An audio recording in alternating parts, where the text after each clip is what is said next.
Backlog পাওয়া marksheet edit করে আমি যদি এসবিএমসিএম রিনিউয়ালের জন্য অ্যাপ্লাই করি, আমি কি টাকা পাবো?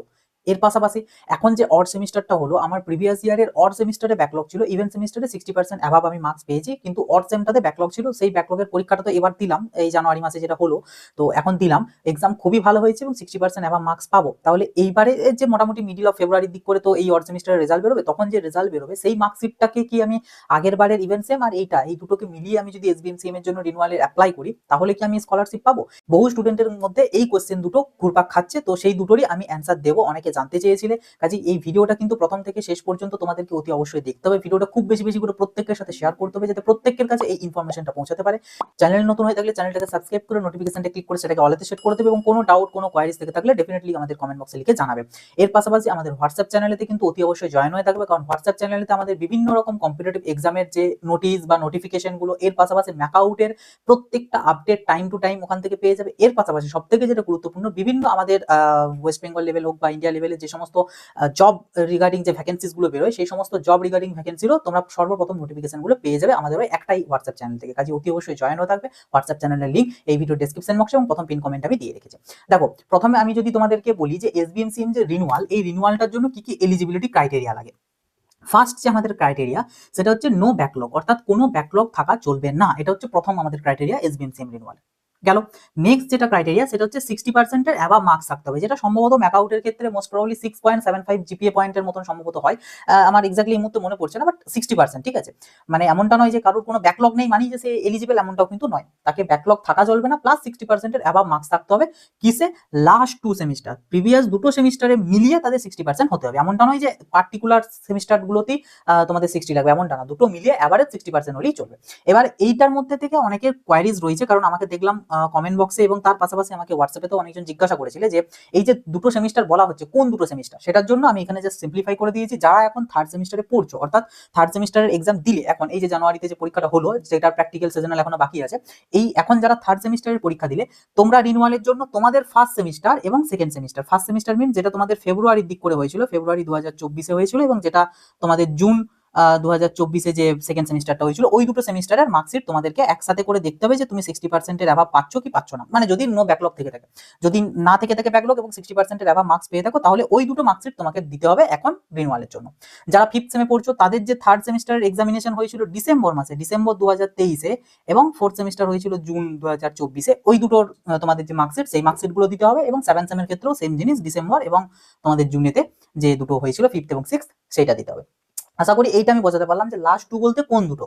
ওকে, তো এটা গেল প্রথম একটা ডাউট, একটা মানে কোয়ারিজের ক্লিয়ারেন্স, ঠিক আছে। নেক্সট এবারে এই জিনিসটা কি লিখেছি, এইটা হচ্ছে তোমাদেরকে আগে থেকে জানিয়ে রাখতে হবে। মানে ভিডিওটার আগে এটা আমি জানিয়ে রাখছি কেন, কারণ অনেক ক্ষেত্রে এই এক্সাম্পলটা আমাকে টানতে হবে। এটা হচ্ছে, ধরলাম আমি এসবিএমসিএম রিনিউয়ালের জন্য 100 জন অ্যাপ্লাই করেছে। ওকে, এই 100 জনের মধ্যে কিন্তু 100টাই যে ডকুমেন্টস গুলো ভেরিফাই হয়, এমনটা কিন্তু কখনো না। কারণ তোমরা প্রত্যেককেই জানো, এখানে এসবিএমসিএম অথরিটির কাছে অ্যাপ্লিকেশনটা যাওয়ার আগে কলেজ লেভেল থেকে একটা ভেরিফিকেশন হয়। তো সেই কলেজ লেভেল থেকে ভেরিফাই হওয়ার পরেই আমাদের এসবিএমসিএম এর কাছে যায়। এবার এসবিএমসিএম অথরিটি 80 থেকে 90টা অ্যাপ্লিকেশন তারা চেক করে, মানে যে যে ডকুমেন্টস গুলো ক্যান্ডিডেট আপলোড করেছে, সেই আপলোডিং ডকুমেন্টস গুলোকে তারা ভেরিফাই করে যে হ্যাঁ আদৌ এটা ঠিক কিনা, এটা মানে ঠিকঠাক আছে কিনা, বা এটাই সত্যি কিনা, সেটা তারা ভেরিফাই করে, এবং সেই মতন তারা হয় সেটাকে অ্যাপ্রুভ করে, এবং কারোর যদি কোনো ভুলভ্রান্তি থাকে তাহলে সেটাকে রিজেক্ট করে। ওকে, এটা গেল। কিন্তু বাকি যে 10-20 জন, এই 10-20 জনের কিন্তু অ্যাপ্লিকেশন এসবিএমসিএম অথরিটি চেক করে না। কেন? কেন বলছি, তার কারণ হচ্ছে আমার কাছে এমন এক্সাম্পল রয়েছে, দুজন আর কি, আমার দুটো ফ্রেন্ডসের, তারা আগের বছর আর কি, মানে একজন, দুজনেই এডিট করেছিল, মার্কশিট এডিট করেছিল, এডিট করে দুজনে এসবিএমসিএম রিনিউয়ালের জন্য অ্যাপ্লাই করেছে।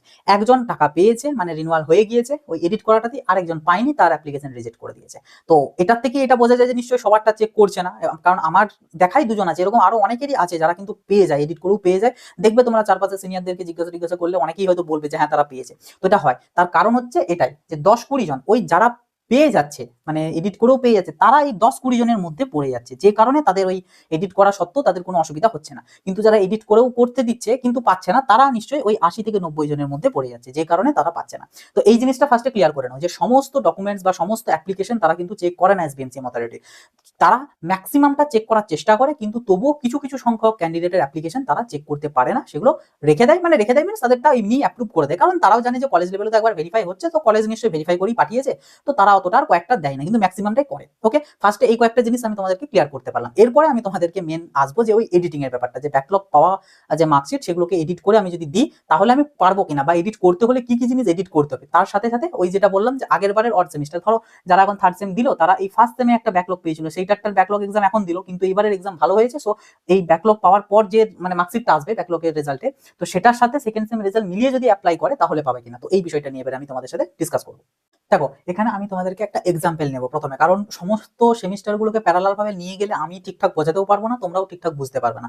যে কারণে আমি এখানে একটা যে কোনো ক্যান্ডিডেটের এক্সাম্পল নিচ্ছি, যে ধরো এক্স ওয়াই জেড একটা ক্যান্ডিডেট, মানে তার নাম এক্স ওয়াই জেড, ধরো এক্স ওয়াই জেড বাদ দিলাম কারণ এখানে একটা সাবজেক্ট নিয়েছি আমি এক্স ওয়াই জেড, ধরো পিকিউএস, পিকিউআর ধরো, ঠিক আছে, সেই ম্যাথ করার মতন হয়ে যাচ্ছে। তো যাই হোক, পিকিউআর ধরো একটা ক্যান্ডিডেট, সে এখন থার্ড সেমিস্টারে পড়ছে, ঠিক আছে, সে এখন থার্ড সেমিস্টারে সে পড়ছে। তো এটা তোমরা বুঝতেই পেরে গিয়েছো, আমি এর আগে ইয়েটাতেই বললাম যে থার্ড সেমিস্টারে পড়ছে মিন্স তাকে ফার্স্ট সেম এবং সেকেন্ড সেমিস্টারের মার্কশিট দিয়ে রিনিউয়াল করাতে হবে, ঠিক আছে। এবার এটা হচ্ছে সেই ক্যান্ডিডেটের ফার্স্ট সেমিস্টারের মার্কশিট, এটা হচ্ছে এই এখন মানে এই থার্ড সেমিস্টার চলাকালীন একটা সাবজেক্টে যেটাতে তার ব্যাক এসেছিল সেটার দেওয়ার পরে যেটা রেজাল্ট বেরোবে, যেটা এখনো বেরোয়নি মানে বেরোবে তার পরবর্তীতে একটা রেজাল্ট, আর এটা হচ্ছে তার সেকেন্ড সেমিস্টারের রেজাল্ট। এবার ব্যাপার হচ্ছে এডিট, তোমাদেরকে যদি প্রথমে বলে নিই যে মানে আচ্ছা দাঁড়াও, আগে তোমাদেরকে অ্যান্সারটা দিয়ে দিই যে তোমরা এই এডিট করে পাবে কি পাবে না। দেখো, একদম স্পষ্ট কথা যে না, রুলস অনুযায়ী তোমরা এসবিএমসিএম এর রিনিউয়াল করাতে পারবে না এবং এডিট করে পাবে না, মানে মোটামুটি ধরে রেখো 90% পসিবিলিটি যে তোমরা টাকা পাবে না, মানে তোমাদের রিনিউয়ালটা হবে না। কিন্তু ওই 10% পসিবিলিটি আছে যে তোমরা পেয়ে যেতে পারো। কারণ কি, তোমার এবারে লাখের উপর ডিপেন্ড করছে। যদি তোমার ভাগ্য ভালো হয় এবং ওই 10-20 জন, যে 10-20 জনের একটা চেক হয় না তার মধ্যে যদি পড়ে যাও তাহলে তুমি পেরিয়ে যাবে। বাট যদি তোমার 80-90 জনের মধ্যে পড়ে যায় তাহলে তুমি অবভিয়াসলি পাবে না। তাতে তুমি এই দুটোকে দাও বা এইটার সাথে এইটাকে দাও, মানে এটা তো তোমার কোনো এডিটের প্রয়োজন হচ্ছে না, এটাও এডিটের প্রয়োজন হচ্ছে না, তো এই দুটোকে দাও তাতেও তুমি পাবে না, বা এই দুটোকে দাও এটাকে এডিট করে দাও তাহলেও পাবে না। এবার কেন বলছি সেটাই এবার তোমাদেরকে একটু একটু করে ডিসকাস করবো। দেখো, সেকেন্ড সেমের যে মার্কশিটটা, এইটাতে তোমাদের কারুর যদি পাস সব সাবজেক্টে হয়ে থাকে এবং অ্যাবাভ 60% হয়ে থাকে তাহলে নো ইস্যু, তুমি এই সাবজেক্ট এই যে মার্কশিটটা সেকেন্ড সেম মানে ইভেন্ট সেমিস্টারে, এখানে কিন্তু আমি বারবার বলছি তোমরা কিন্তু তোমাদের সেমিস্টার অনুযায়ী রিলেট করে নেবে। আমি এখানে থার্ড সেমের এক্সাম্পল দিচ্ছি বলে ফার্স্ট আর সেকেন্ড আসছে, তোমরা যারা ফিফথ সেমে পড়ছো তোমরা এই ফার্স্টটাকে ভাববে হচ্ছে থার্ড আর এটাকে ভাববে ফোর্থ, যারা সেভেন্থ সেমিস্টারে পড়ছো তোমরা এটাকে ভাববে হচ্ছে তোমাদের ফিফথ, এটাকে ভাববে হচ্ছে সিক্সথ। ওকে, সো মানে আমি বারবার এই জিনিসটা বলবো না, যে কারণে একটাকে আমি এক্সাম্পল হিসাবে নিয়েছি। তো ইভেন্ট সেমিস্টারটা মানে সেকেন্ড সেমিস্টারটাকে তাকে হয় পাস করতেই হবে, যদি পাস করে তাহলে তার কোনো এডিটের কোনো গল্প আসছে না। হ্যাঁ, এবারে এখানে যদি জিপিএটা তার কম আছে সেক্ষেত্রে তাকে জিপিএ টুকু শুধু এডিট করতে হবে, বাকি সব তার ঠিকঠাকই আছে। বাট যদি কারোর ঠিকঠাক আছে, এখানে আমি যে একটা এক্সাম্পল নিয়েছি এখানে এর পুরো ঠিকঠাক আছে এবং জিপিও তার ভালো আছে, সো তার এডিটের কোনো প্রয়োজন হবে না। সো এটাকে মানে হয়ে গেল। এবার ব্যাপার হচ্ছে এই যে জিনিসটা আসছে কেন, এই জিনিসটা অড সেম বলেই আসছে, ইভেন্ট সেম হলে কিন্তু এই জিনিসটা আসবেই না। কারোর যদি ইভেন্ট সেমিস্টারে ব্যাকলগ থেকে থাকে তাহলে তার কিচ্ছু করার নেই, তাকে এইটাকেই এডিট করেই দিতে হবে। তার কারণ এই ব্যাকলগ যদি থাকে তার ইভেন্ট সেমিস্টারে, তার আবার ব্যাকলগের এক্সাম হবে কোন মাসে, জুন মাস করে। এই তো আজকেই তো মানে এর আগের ভিডিওতেই তো আমি তোমাদেরকে একাডেমিক ক্যালেন্ডার ডিসকাস করেই নিয়েছি যে মে থেকে জুনের পরীক্ষা হবে, জুলাইতে রেজাল্ট পাবে। তো সেই জুলাই আর ততদিনে মানে তখনও পর্যন্ত নিশ্চয়ই রিনিউয়াল প্রক্রিয়া চলবে না। সো অবভিয়াসলি তোমার ইভেন্ট সেমিস্টারে যদি কোনো গন্ডগোল থেকে থাকে সেটাকে তোমাকে এডিট করতেই হবে, আদারওয়াইজ কোনো অসুবিধা নেই, মানে কোনো অপশনস নেই। কিন্তু অড সেমের ক্ষেত্রে যেহেতু এবছর এসবিএমসিএম রিনিউয়াল খুব দেরিতে শুরু হয়েছে ডিসেম্বর থেকে, যে কারণে এখনো পর্যন্ত চলছে, সেই জন্য অনেকের ডাউট হচ্ছিল যে এইটা মানে আমার যদি পাস করা, এইটা তো পাস করে গেছে, আমার তো এডিটের প্রয়োজন হচ্ছে না, তো এইটা তার সাথে এটাও আমার এডিটের প্রয়োজন হয়নি, তার মানে আমি দুটোই একদম জেনুইন দিচ্ছি, তাহলে তো পাওয়ার কথা, কিন্তু পাবে না। সেটাই আমি তোমাদেরকে ডিসকাস করবো। তো এই ব্যাপারটাকে আমি আসছি না, ইভেন্ট সেমিস্টারটা পুরো ক্লিয়ার হয়ে গেল। এবার দেখো, ফার্স্ট সেমিস্টারে যদি তোমার ব্যাকলগ থেকে থাকে, এখানে আমি দেখিয়েছি দুটো সাবজেক্ট দেখিয়েছি যে এক্স ওয়াই জেড তার এটাতে ফেল এসেছিল, সেটা এবছর তারা সেই এক্সামটা দিয়েছে, দেওয়ার পর সে বি পেয়েছে, ঠিক আছে, তার মানে ভালো পেয়েছে এবং জিপিএ একটা আমি জাস্ট র্যান্ডমলি বসিয়ে দিয়েছি, সে জিপিএ পেয়ে গেছে। তো আগের বারে এই যে এ পেয়েছিল বলেই তার কোনো জিপিএ থাকেনি এবং এক্স পি এসেছিল। কিন্তু ব্যাপার হচ্ছে তুমি এই যে মার্কশিটটা এইটাকে তুমি দিতে পারবে না, তার কারণ এইখানে এই যে এত এত লিখেছি না, এগুলোই হচ্ছে তার কারণ। কারণ এইটাও যদি তুমি দিতে চাও এটার সাথে অ্যাটাচ করে, তাহলেও তোমাকে এইটাকে এডিট করতে হবে, হয় এটাকে এডিট করতে হবে, তা না হলে তোমাকে এটাকে এডিট করতে হবে। এবার কেন, দেখো, প্রথম হচ্ছে আমি তোমাদেরকে যদি একটা দেখাই মার্কশিট, যদি একটা দেখাই, আমার কাছে রয়েছে আর কি একজনের রেগুলার, এটা তার রেগুলার আর এটা ব্যাকলগ, আমি দেখো দুদিকে দুটো দিয়ে দিচ্ছি, এই দিকটাতে দেখো রেগুলারটা দিচ্ছি, এইদিকে ব্যাকলগটা দিয়ে দিচ্ছি। সো এখানে তোমরা দেখতে পারবে মানে এর মার্কশিট গুলো কিন্তু দেখে তোমরা ন্যাচারালি সেরকম কিছু ডিফারেন্স খুঁজে পাবে না, যে কিছুই তো নেই, সব দিক তো ঠিকঠাকই আছে, কিন্তু এখানে দুটোর মধ্যে অনেক ডিফারেন্স আছে। এখানে যদিও এটা ইভেন্ট সেমিস্টারে, কিন্তু এটাকে তোমরা অড হিসাবেই ধরো, কারণ আমি অড সেমিস্টারে এটা যার তার অড সেমিস্টারে ব্যাক ছিল না, যে কারণে তার ব্যাকের ওটা পাইনি আমি, ইভেন্টে ছিল, ইভেন্টটা পেয়েছে এবং ক্লিয়ার হয়ে গিয়েছে তার, মানে এর আগের বছর তার আগের বছরের কথা হচ্ছে, বাট ওটার সাথে আমাদের সম্পর্ক নেই। আমি জাস্ট দুটো রেফারেন্স দিয়ে দিচ্ছি যে তোমরা দেখো আপাত দৃষ্টিতে কোনো কিছু বুঝতে পারবে না যে কি চেঞ্জেস, এটা রেগুলার মানে এইটা, আর এইদিকে যেটা দিয়েছি সেটা হচ্ছে এইটা ব্যাকলগার, কিন্তু ডিফারেন্স নেই, তার মধ্যেও ডিফারেন্স আছে, যে জন্যই বলছি যে তুমি এটাও দিলেও তোমাকে এডিট করেই দিতে হবে। সেই ডিফারেন্সগুলো এবারে তোমাদেরকে বলবো। দেখো প্রথমে আমি যদি এইটাকে কথা বলি, এই যে মার্কশিটটা, ঠিক আছে, রেগুলারটা আমি দেখো এখানে দিতে দিতে যাচ্ছি, ঠিক আছে, কারণ এই দিকটা যেহেতু বোঝাচ্ছে, এদিকে স্ক্রিনে আমি দুটোকে প্যারালাল ভাবে আর দিচ্ছি না, মানে যেটা আমি রেফারেন্সের কথা বললাম সেটারটা এখন আমি রেগুলারটা দেখাচ্ছি, যে জন্য এইদিকে দেখো আমি স্ক্রিনের এধারে দিয়ে দিচ্ছি। এটা হচ্ছে এই এই যে মার্কশিটটা, সেটারটা দেখো একদম টপে এই সাইডটাতে, মানে আমি এখানে যেটা বলছি এটার সাথে এটা মিলিয়ে দেখতে দেখতে যাও তোমরা। দেখো একদম টপের এই সাইডে দেখো সিরিয়াল নাম্বার যেটা লেখা আছে, ম্যাকাউট মৌলানা আবুল কালাম আজাদ বলে যে লাইনটা আছে, তার ঠিক বাঁ সাইডে দেখো একটা নাম্বার আছে, তারপরে দেখো আর বলে একটা লেখা আছে, আর, ঠিক আছে, আর আর মিনস হচ্ছে রেগুলার। তো দ্যাট মিনস এটা হচ্ছে সেই ক্যান্ডিডেটটা রেগুলার মার্কশিট, সেম অ্যাজ এবার যেটা আমি দিচ্ছি। এবার দেখো আমি এইদিকে দিচ্ছি দরকার হলে এই ধারটাতে, ঠিক আছে। দেখো এটা হচ্ছে ব্যাকলগেরটা, ঠিক আছে। ব্যাকলগের ক্ষেত্রে সিরিয়াল নাম্বারটা তোমরা দেখো এখানে বি লেখা আছে, বি, দেখতে পাচ্ছ, দেখো বি লেখা আছে, দ্যাট মিনস এইটা হচ্ছে তোমাদের ব্যাকলগ মার্কশিট। তো এটা গেল ফার্স্ট ডিফারেন্স, ঠিক আছে। সেকেন্ড ডিফারেন্স দেখো তোমাদের ফার্স্ট সেম, এই ক্যান্ডিডেটটা এখন থার্ড সেমের এক্সাম দিচ্ছে, দ্যাট মিনস এই ক্যান্ডিডেটটা 2024-25-এ অড সেমের এক্সাম দিচ্ছে, থার্ড সেমের। তার মানে নিশ্চয়ই এফ এই ক্যান্ডিডেটটা ফার্স্ট সেম দিয়েছিল আগের একাডেমিক সিজনে, অর্থাৎ 2023-24-এ। যে কারণে দেখো এই প্রথমটাতে একাডেমিক সিজনটা মানে ফার্স্ট ইয়ার ফার্স্ট সেমিস্টার লেখা থাকবে, দিয়ে দেখো লেখা রয়েছে দেখো 2023-24, দেখে নাও লেখাটা রেগুলারে। সেম অ্যাজ ব্যাকলগটাতে দেখো, ব্যাকলগটাই দেখো তোমাদের 2024-25 লেখা রয়েছে। এবার বলবে 2024-25 কেন? কারণ এইটা তো 2024-25 চলছে, এবং এই যে মানে রেজাল্টটা, মানে এই ব্যাকলগের রেজাল্ট, এটা তো তোমার 2024-25 জেনারেট হচ্ছে, যে কারণে এখানে 2024-25 লেখা। সো এটা গেল একটা ডিফারেন্স, দুটো ডিফারেন্স দেখালাম। দেন সাবজেক্টের তো কোনো ডিফারেন্স থাকছে না, কারণ এটিকে এফটা উঠি বি হয়েছে, সো ওটার জন্য কোনো অসুবিধা নেই। জিপিএ এখানে ছিল না, জিপিএ ওখানে এসেছে, এখানে স্ট্যাটাস এক্সপি ছিল, এটা পি এসেছে। কিন্তু আরেকটা যেটা ডিফারেন্স সেটা হচ্ছে ডেট, যেটা অনেকে হয়তো খেয়াল করবে না। ডেট দেখো, রেগুলারটা যেটা আমি দিচ্ছি, রেগুলারে দেখো ডেট মার্চ 2024, মানে এটারটা যদিও ডেট আছে একটু অন্য, এটাই সম্ভবত দুটোই জুলাই আছে, কারণ এটা যেহেতু ইভেন্ট সেমিস্টার, ইভেন্ট সেম যেহেতু জুলাই মাসে হয় এবং জুনেতে হয়, জুলাইতে মার্কস মানে মার্কশিট দেয়, যে কারণে জুলাই আছে। বাট এইখানে ডেটটা তোমরা যারা ফার্স্ট সেমিস্টারে করছিলে তোমাদের ডেট দেখবে মার্চ আছে, আর যারা এখানে থার্ডের বদলে ফিফথ বা সেভেন্থ হিসেবে ধরছো, এটাকে তার আগে ধরছো, তাদের দেখবে এটা সম্ভবত জানুয়ারি থাকবে, কারণ তাদের ডিসেম্বরে পরীক্ষা হয়েছিল, জানুয়ারিতে মার্কশিট দিয়েছিল, তো এটা আই থিঙ্ক জানুয়ারি থাকবে, মানে যাই হোক ওটা থাকবে। আর তার সাথে ইয়ারটা থাকবে 2024, কারণ আগের বছর যেহেতু। কিন্তু ব্যাকলগটার ক্ষেত্রে যদি দেখো, এই দিকেরটাতে দেখো ইয়ারটা চেঞ্জ হয়ে গেছে, এটাতে যদিও দুটোই জুলাই বলে বুঝতে পারবে না, কিন্তু ইয়ারটা চেঞ্জ হয়েছে। তো এইখানে তোমাদের চেঞ্জটা দুটোই হবে, এটা ফেব্রুয়ারি থাকবে প্লাস 2025 লেখা থাকবে। তো এই তিনটে হচ্ছে মেজর ডিফারেন্স, যেটা তোমার মানে চোখে পড়ার মতন, মানে মেন ডিফারেন্স হচ্ছে একাডেমিক সেশনটা, এটা সব থেকে বেশি চোখে পড়বে। এই দুটো এইগুলো বা ডেটটা এগুলো হয়তো অতটা চোখে না পড়ার মতনও, কিন্তু একাডেমিক ইয়ারটা কিন্তু মানে খুব ভালো রকম চোখে পড়বে, কারণ দেখো মিডিলটাতে একদম লিখে দেওয়া আছে। সো তোমাদেরকে এডিট করতেই হবে, তোমরা এই মার্কশিটটা দিতে চাইলে তোমাদেরকে কি করতে হবে, এই বিটাকে হাটিয়ে আর করতে হবে, প্লাস 2024-25টাকে তোমাদেরকে কেটে 2023-24 করতে হবে, ঠিক আছে, 23-24, আর এইটাকে কেটে এই মার্কশিটে তোমাদের অ্যাকচুয়াল যে রেগুলার মার্কশিট, সেইখানে দেখবে এখানে কি লেখা আছে, মার্চ আছে না কি আছে সেটা দেখে নেবে, জানুয়ারি বা মার্চ আই থিঙ্ক থাকবে, যেটা আছে সেইটা তোমাদেরকে মান্থ বসাতে হবে এবং ইয়ারটা 2024 করতে হবে। ওকে, এটাকে এডিট করতে হবে। এবার ওইটার সাথে তুমি এইটাকে নিয়ে দিতে পারো, তাহলে কোনো প্রবলেম নেই। কিন্তু এবার এটাকে যদি না চেয়ে তুমি যদি চাও যে এইটাকে এডিট করে দেবো, তাহলেও হতে হবে। তাহলে কি করতে হবে, এটা চেঞ্জ করার কোনো প্রয়োজন নেই, এটারও প্রয়োজন নেই, শুধু এইটাকে তোমাদেরকে চেঞ্জ করতে হবে। এইটাকে চেঞ্জ করে তুমি তোমার গ্রেড পয়েন্ট বসাবে, প্লাস এসজিপিএ তোমাকে ক্যালকুলেট করে বসাবে। এখানে শুধু তো বি না, বি এর পাশে দেখবে কিছু ক্রেডিট ছিল, সেগুলোকেও তোমাকে ঠিকঠাক বসাতে হবে, সেই অনুযায়ী ক্যালকুলেট করে এসজিপিএ বসাতে হবে।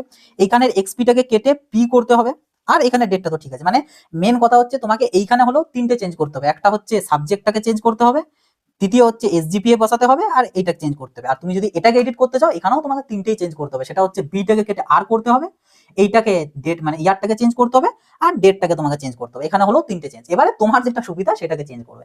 ওই কারণেই বললাম যে এডিট তোমাকে দুটোই করতে হবে, এমনটা মানে নয় যে তুমি এইটা দিয়ে এইটার সাথে এইটা দিয়ে তুমি অ্যাপ্লাই করবে, কারণ এমনি ফেসে যাবে। মানে ফেসে যাবে মিনস যদি ওই 10-15 জনের মধ্যে পড়ে যাও, 10-20 জনের, তাহলে তুমি এটাতেও বেঁচে যাবে। তাতে তুমি মানে তুমি যদি এই মানে তখন এই জিনিসটা ভাবলে চলবে না যে তুমি এই অরিজিনাল মার্কশিট দিয়েছো বলেই বেঁচে গিয়েছো বা টাকা পেয়ে গিয়েছো, এমনটা না। তখন ভাববে তুমি 10-20 জনের মধ্যে পড়েছো, সেই ক্ষেত্রে তুমি যদি এটাও দিতে তাহলেও তুমি পেয়ে যেতে, কারণ তুমি 10-20 জনের মধ্যে পড়েছো যাদের চেক হয়নি। কিন্তু যদি তুমি 80-90 জনের মধ্যে পড়ো, তাহলে এটা দিলেও তুমি পাবে না, আর এটা দিলেও তুমি পাবে না, কারণ এটা তোমার হ্যাঁ জেনুইন মার্কশিট, তুমি পাস করেছো এবং জিপিএ 60%-এর অ্যাভাব, জেনুইন মার্কশিট। কিন্তু এই যে এগুলো চেঞ্জ, এগুলো তো তোমার এইবারের না, যে কারণে তোমার রিজেক্ট হবে। আর ওইটা দিলে তো ব্যাকলগের জন্য তো রিজেক্ট হচ্ছেই, তো তাই এডিট তোমাকে করতেই হবে। এবার কোনটাকে এডিট করবে সেটা ডিপেন্ড করবে তোমাদের উপর, চাইলে এটাকেও এডিট করতে পারো, চাইলে এটাতেও এডিট করতে পারো। তো এই আর কি ব্যাপার। এবার আমাকে যদি পার্সোনাল জিজ্ঞাসা করতে বলো, আমি বলবো এইটাকে এডিট করাটা একটু বেশি সুবিধা, কারণ এই জিনিসটাকে আর এই তিনটেকে এডিট করতে খুব একটা টাইম লাগবে না বা খুব একটা এফোর্ট দিতে হবে না, কিন্তু অন্যদিকে এইগুলোকে এডিট করতে না একটু সমস্যা আছে, ঠিক আছে, মানে অনেকটা চাপের আছে, যে কারণে এবার তোমাদের ব্যাপার। এবার আমাকে হয়তো অনেকে বলবে এডিট করাটাকে প্রমোট করছে না, ব্যাপারটা সেরকম না। দেখো আমিও জিনিসটা বুঝি যে মানে আমি এখানে অ্যাকচুয়ালি কি বলবো, যে ধরো তুমি এই যে এই ব্যাকলগ এসেছে বলে তুমি পাচ্ছ না এসবিএন সিম, ঠিক আছে? তো একবারে পুরোপুরি এমনি তো তোমার যাচ্ছে, তো পুরোপুরি ছেড়ে দেওয়ার থেকে একবার এইভাবে ট্রাই করে পরে দেখতে কি দোষ আছে? ট্রাই করলে তারপরে পেলে না, ঠিক আছে, কিন্তু বাই চান্স যদি ওই 10-20 জনের মধ্যে পড়ে যাও এবং তুমি যদি পেয়ে যাও, সেটা তো তোমাদেরই লাভ না? তো যে কারণে আর কি ব্যাপার। তো এই হচ্ছে বেসিক ডিফারেন্স। আর ইভেন্ট সেমিস্টারটা তো বলার কিছু নেই, ইভেন্ট সেমিস্টারে যদি কারোর ঠিকঠাক থেকে থাকে তাহলে তো এইটা ঠিকঠাকই দিচ্ছ, সাথে এইটা কিংবা এটা দুটোর মধ্যে যে কোনো একটা এডিট করে দেবে। আর যাদের এইটাতেও একটু সমস্যা রয়েছে, লাইক জিপিএ হয়তো কম, কিংবা হয়তো তুমি মানে এইখানটাতে একটু ইয়ে হয়েছে, ফেল এসেছে, মানে ব্যাকলগ এসেছে, ওইটাকে এডিট করতেই হবে। তবে আমি বলবো যদি কারোর এইটা ফেল না থেকে থাকে কিন্তু জিপিএটা যদি কম থেকে থাকে, তাহলে আমি তোমাদেরকে বলবো এইটা কিংবা ওইটা দুটোর যেটাকে এডিট করছো সেইখানে জিপিএটাকে বাড়িয়ে দেবে। তাহলে কি হবে, যাতে দুটোর ব্যালেন্স করে মেনটেন হয়ে যায় 60%। কারণ এইটাকে শুধু জিপিএটা এডিট করার থেকে না করাই আমার মতে বলে ভালো। তুমি তো অন্য একটা তো যে কোনো একটা তো করছো, সেইখানে ওটাকে ব্যালেন্স করে দিও। হ্যাঁ, এটার ব্যাকলগ থাকলে সেক্ষেত্রে বাধ্য তোমাকে এটাও এডিট করতে হবে, সাথে এই দুটোর মধ্যে যে কোনো একটাকে এডিট করতে হবে। তো এই আর কি ব্যাপার। আর যাদের ফার্স্ট সেমেতে কোনো ব্যাকলগ ছিল না এবং অ্যাবাভ 60% ছিল, শুধু এইটাতে ব্যাকলগ ছিল, তাদের তো আর কিছু বলারই নেই, তাদের শুধু এটাকেই এডিট করতে হবে। ফার্স্ট সেমের এত ঝামেলাতে যাওয়ার কোনো প্রশ্নই আসছে না। তো এই হচ্ছে আমাদের ব্যাপার। আশা করছি তোমাদেরকে বোঝাতে পারলাম জিনিসটা, যে এডিট করে যে ব্যাপারটা দিলে পাবে কি পাবে না বা কি ব্যাপার।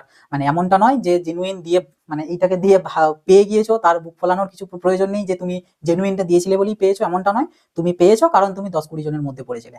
আর কারণ অনেকেই থাকবে যারা হয়তো জেনুইনটা দিয়েও পায়নি, কারণ তারা 80-90 জনের মধ্যে পড়েছে। তো যে পেলে সে এইটা দিলেও পেতে, এটা দিয়ে তো পেয়েছো যে কারণে।